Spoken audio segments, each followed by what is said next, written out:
ভারী বৃষ্টির শঙ্কায় সুনামগঞ্জের হাওর এলাকায় আগাম বন্যার শঙ্কা দেখা দিয়েছে। দ্রুত ধান কাটার জন্য আহ্বান জানিয়েছে প্রশাসনও। জেলার ছোট বড় 137টি হাওরে বোরো নিয়ে দুশ্চিন্তা বেড়েছে কৃষকের। সুনামগঞ্জ ও নেত্রকোনা থেকে এ বিষয়ে বিস্তারিত জানাতে যোগ দিচ্ছেন আমাদের সহকর্মীরা। শুরুতেই যাচ্ছি সুনামগঞ্জে, আছেন সহকর্মী জাকির হোসেন। জাকির, এখনো কি সেখানে বৃষ্টি হচ্ছে কিনা, আর আধা পাকা ধান যদি কেটে নেয় তাহলে কি পরিমাণে ক্ষতি হতে পারে? বান্ডেল থাকলে প্রতি সেনমানিতে টাকা বাঁচবে। বিকাশ সেনমানি বান্ডেল কিনে জিতুন প্রতি লেনদেনে। কিন্তু আমরা যেমনটা খবর পেয়েছি, ধর্মপাশা, তাহিরপুর এইসব জায়গায় কিন্তু বৃষ্টিপাত হচ্ছে। আর এই যে এইভাবে যদি বৃষ্টিপাত হয় তাহলে কিন্তু সুনামগঞ্জে বৃষ্টিপাতের খুব একটা বেশি সমস্যা হবে না। যদি ভারতের চেরাপুঞ্জিতে বৃষ্টিপাত হয় তাহলে কিন্তু সুনামগঞ্জের নদ নদীর পানি বৃদ্ধি পেতে পারে, এমনটাই শঙ্কার কথা জানিয়েছেন পানি উন্নয়ন বোর্ড। আপনাকে একটু দেখাই, আমরা আগের বুলেটিন যেমনটা দেখেছিলাম, আমরা ছিলাম আগে দেখার হাওরে, এখন আছি ইসলামপুর একটি হাওর। এই হাওরে কিন্তু আপনি বিস্তীর্ণ হাওরে দেখতে পাচ্ছেন আধা পাকা ধান রয়েছে। আমরা দূরে কিছুটা জায়গায় দেখেছি বিচ্ছিন্নভাবে ধান কাটা শুরু হয়েছে।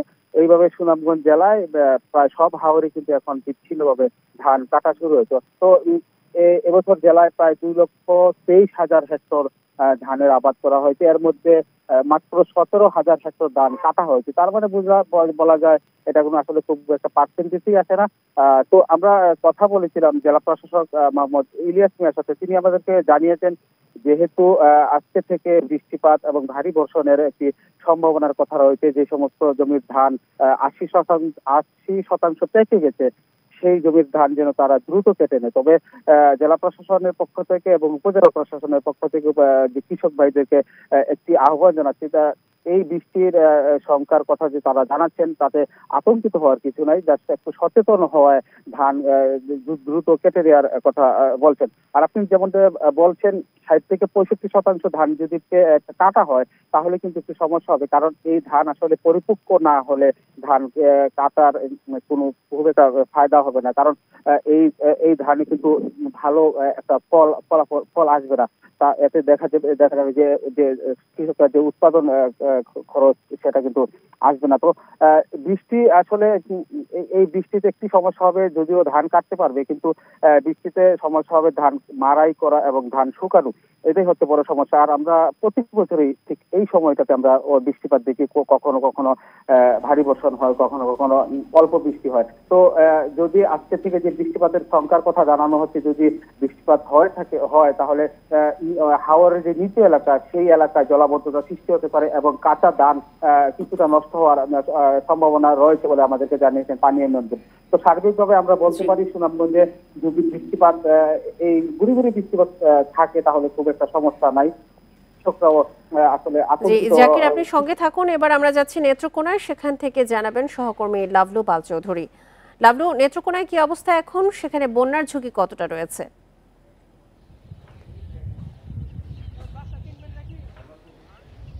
নেত্রকোনায় কিন্তু যে দুর্যোগপূর্ণ যে আবহাওয়া গত 3 থেকে 4 দিন ধরে কিন্তু সেই দুর্যোগপূর্ণ আবহাওয়াকে সাথে করেই কিন্তু নেত্রকোনার কৃষকেরা ধান কেটে চলেছেন হাওরে। নেত্রকোনা জেলায় এবছর কিন্তু 1,85,000 হেক্টর যে জমি সেটা কিন্তু আসলে সমতল হাওর অঞ্চল এবং পাহাড়ি অঞ্চল মিলিয়ে আবাদ করা হয়েছে। এর মাঝে হাওর অঞ্চলে কিন্তু 41,075 হেক্টর জমির ধান আবাদ হয়েছে। সেখানে কৃষকরা কিন্তু এ পর্যন্ত 31% ধান কিন্তু তারা আসলে কেটে ফেলেছেন এরই মাঝে। তবে বন্যার যে কথা বলছেন, আমি পানি উন্নয়ন বোর্ডের সাথে যখন কথা বলি কর্মকর্তাদের সাথে, তারা কিন্তু যেটি জানিয়েছেন যে সেখানে কিন্তু যে ধনু নদী যেটি হাওর দিয়ে বয়ে গেছে, সেই ধনু নদীর কিন্তু পানি একটু বৃদ্ধি পেলেও কিন্তু সেটি সমতলে বৃদ্ধি পাচ্ছে এবং তারা বলছেন যে এখন পর্যন্ত বিপদসীমার নিচে রয়েছে। তবে যে হাওরে যে ধান কর্তনের যে চ্যালেঞ্জ কৃষকদের সামনে যেটি বেশি এসেছে সেটি হলো যে আপনার দুর্যোগপূর্ণ আবহাওয়ায় যে বজ্র বৃষ্টি, সেই বজ্র বৃষ্টিতে কিন্তু এরই মাঝে বজ্রপাতে 4 জন কৃষক মারা গেছেন এবং কৃষকরা কিন্তু সেই যখন আকাশ মেঘলা হয়ে আসে তখনই কিন্তু তারা আসলে ধান কাটা রেখে কিন্তু তারা আসলে নিরাপদ আশ্রয়ের দিকে ছুটে যান। একটা আতঙ্ক তাদের মাঝে কাজ করছে। এরকম একটা অবস্থায় কিন্তু কৃষি বিভাগের যে কর্মকর্তা কর্মচারীরা রয়েছে তারা কিন্তু আসলে যে সকল ছুটি কিন্তু বাতিল করেছেন এবং যে 80% ধান পাকলে সেটা কেটে ফেলার একটা নির্দেশনা প্রশাসন থেকে দেওয়া হয়েছে।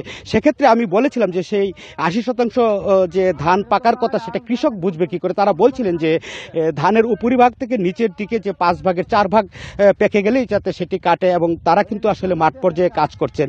এরই মাঝে তারা 750টি কম্বাইন্ড হারভেস্টারও তারা কিন্তু আসলে দিয়েছেন, যে কারণেই কিন্তু 30 এপ্রিলের মধ্যে তারা পুরো ধান কর্তনের লক্ষ্যমাত্রা নিলেও এখনই কিন্তু তারা 31% ধান কিন্তু তারা কেটে ফেলেছেন। এবং আপনাকে আরেকটি বিষয় জানিয়ে রাখি, এবছর কিন্তু নেত্রকোনার হাওরে কিন্তু আসলে একটু আগে ভাগে কিন্তু আসলে তারা ধান রোপণ করায়, কিন্তু আগাম ধানই বেশি রোপণ করায় কিন্তু তারা আসলে ধান পেকে গেছে এবং সেই ধান কিন্তু আসলে পুরোদমে এই বন্যার আশঙ্কার আগেই, যাতে বন্যা আসার আগেই যাতে কৃষকরা তাদের ধান তুলে নিতে পারে। আপনাদের দুজনকে অসংখ্য ধন্যবাদ।